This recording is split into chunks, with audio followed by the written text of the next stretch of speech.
मैं वैभव और आप लोग देख रहे हैं UPPSC best online coaching YouTube channel. दोस्तों आज के इस वाले वीडियो में हम लोग बहुत इंपॉर्टेंट टॉपिक्स को कवर अप करेंगे। हम लोग बात करेंगे कि राष्ट्रीय उद्यान, वन्य जीव अभ्यारण्य और जैव मंडल आरक्षित क्षेत्र, इन तीनों में आखिर डिफरेंस है क्या।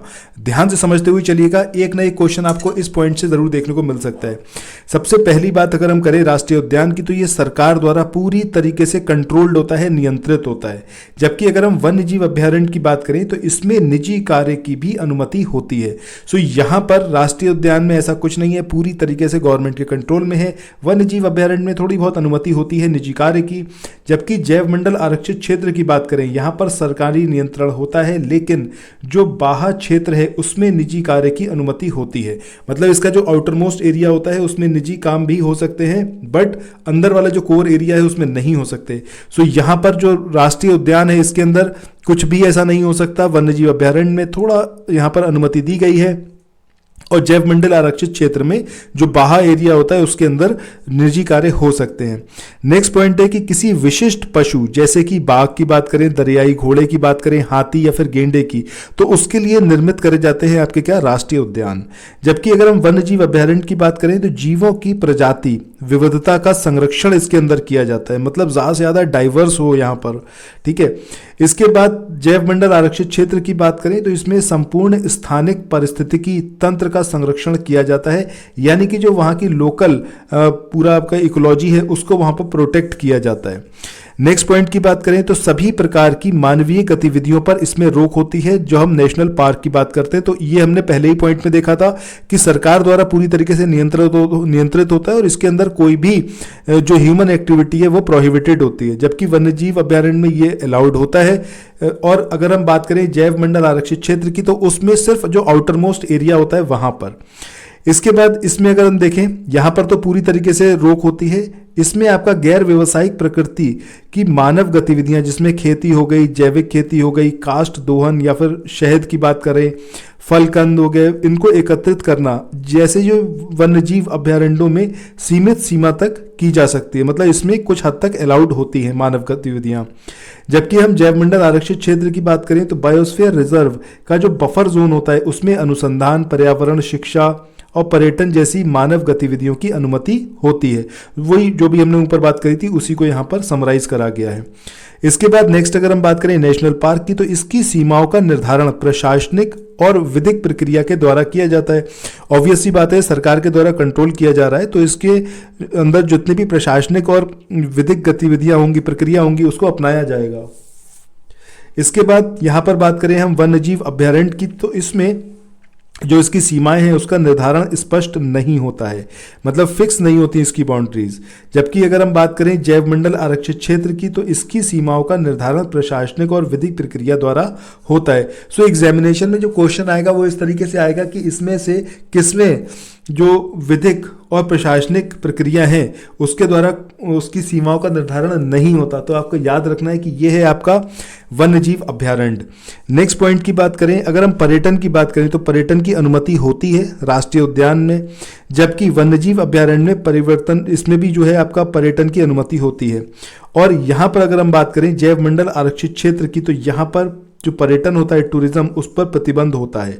ये पॉइंट जरूर याद रखें। इसके बाद इन क्षेत्रों का वैज्ञानिक रूप से प्रशासनिक प्रबंधन होता है, जो नेशनल पार्क हैं। जबकि वन्यजीव अभ्यारण्य की बात करें तो इन क्षेत्रों का वैज्ञानिक रूप से प्रशासनिक प्रबंध होता है। ठीक है, इसमें भी प्रबंधन कैसा होता है आपका वैज्ञानिक रूप से। और जब हम जैव मंडल आरक्षित क्षेत्र की बात करेंगे तो इन क्षेत्रों का वैज्ञानिक रूप से प्रशासनिक प्रबंधन होता है। मतलब ये एक चीज है जो तीनों में कॉमन रहती है। ठीक है, जबकि ये वाला पॉइंट आपको ये जरूर याद रखना है कि जब हम टूरिज्म की बात करेंगे तो ये जैव मंडल आरक्षित क्षेत्र में प्रोहिबिटेड होता है। जबकि अगर हम मानव गतिविधियों की बात करेंगे तो मानव गतिविधियां आपका नेशनल पार्क में प्रोहिबिटेड रहती हैं। ठीक है, सो इस तरीके से ये सारे पॉइंट आपको यहाँ पर याद रखने हैं। इसके बाद आगे इसमें बढ़ते हैं। जो नेक्स्ट हमें आज टॉपिक कवर अप करना है ये है भारत के जो प्रमुख घड़ियाल और मगरमच्छ संरक्षित क्षेत्र हैं। नाम की बात करें, गुंडी राष्ट्रीय उद्यान कहाँ पर है आपका तमिलनाडु में। इसके बाद चंबल वन्यजीव अभ्यारण्य कहाँ पर है आपका राजस्थान में। इसके बाद भीतरकनिका वन्यजीव अभ्यारण्य की बात करें उड़ीसा में लोकेटेड है। नंदनकानन वन्यजीव अभ्यारण्य की बात करें उड़ीसा में लोकेटेड है। सतकोशिया गौर्ज जो वन्यजीव अभ्यारण्य ये कहाँ पर है? उड़ीसा में। सो यहाँ पर जो घड़ियाल और मगरमच्छ संरक्षित क्षेत्र हैं इसमें उड़ीसा में आपके कौन कौन से? एक तो नंदनकानन है, सतकोसिया है, इसके अलावा भितरकनिका है। भितरकनिका तो आई होप कि आप सबको बहुत अच्छे से क्लियर होगा। जबकि नंदनकानन की बात करें तो एक चीज़ हमें याद रखिए कि जब भगवान कृष्ण की हम बात कर रहे हैं तो वो इतने शैतान थे कि हर दिशा में जो है उनके होने का एहसास होता था। अगर आज भी हम बात करें तो बच्चों को अगर आप देखोगे तो वो कृष्ण की प्रतिकृति ही तो ही होते हैं और वो हर दिशा में जो है शैतानी करते हैं। तो इस तरीके से यहाँ पर याद रख सकते हैं। सतकोसिया की बात करें मतलब कोसों दूर तक, मतलब या फिर कोसों दूर तक हर दिशा के अंदर जिसका जो है नाम चलता है वो कौन है? अपने श्री कृष्ण या फिर नंदन। ठीक है, तो इस तरीके से इसको आप याद रख सकते हो कि ये जो आपका भितरकनिका है, सतकोसिया है और नंदनकानन, तीनों ही कहाँ पर लोकेटेड है? उड़ीसा राज्य में। गुंडी की बात करें तो ये कहाँ पर है? आपका तमिलनाडु में। अब यहाँ पर आखिरी में क्या आ रहा है? आपका डू आ रहा है और यहाँ पर भी क्या आ रहा है? आपका डा आ रहा है। तो डा डू इस तरीके से आप इसको याद रख सकते हैं। गुंडी कहाँ पर है? आपका तमिलनाडु में। चंबल की बात करें, इसमें मुझे लगता नहीं किसी को कोई ट्रिक लगाने की जरूरत है, सिंपली आप सीधे राजस्थान को याद रख सकते हैं। इसके बाद आगे बढ़ते हैं और बात करते हैं नेक्स्ट जो आज हम थोड़ा सा कवर अप करेंगे, ये है आपका गंगा प्रदूषण नियंत्रण हेतु सरकार द्वारा अभी तक जो कदम उठाए गए हैं उन कदमों की यहाँ पर हम लोग चर्चा करने वाले हैं।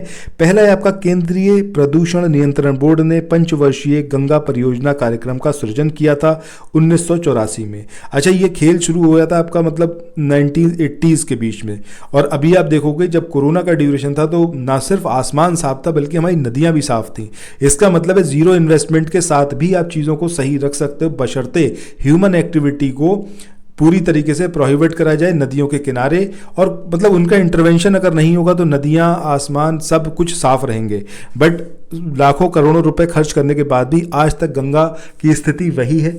और अगर हम छोटे छोटे शहरों की बात करें जहाँ से गंगा जी निकल रही है वहाँ तो स्थिति और खराब हो जाती है। ठीक है, खैर नेक्स्ट हम बात करते हैं केंद्रीय गंगा प्राधिकरण। इसका सृजन कब हुआ? आपका 1985 में।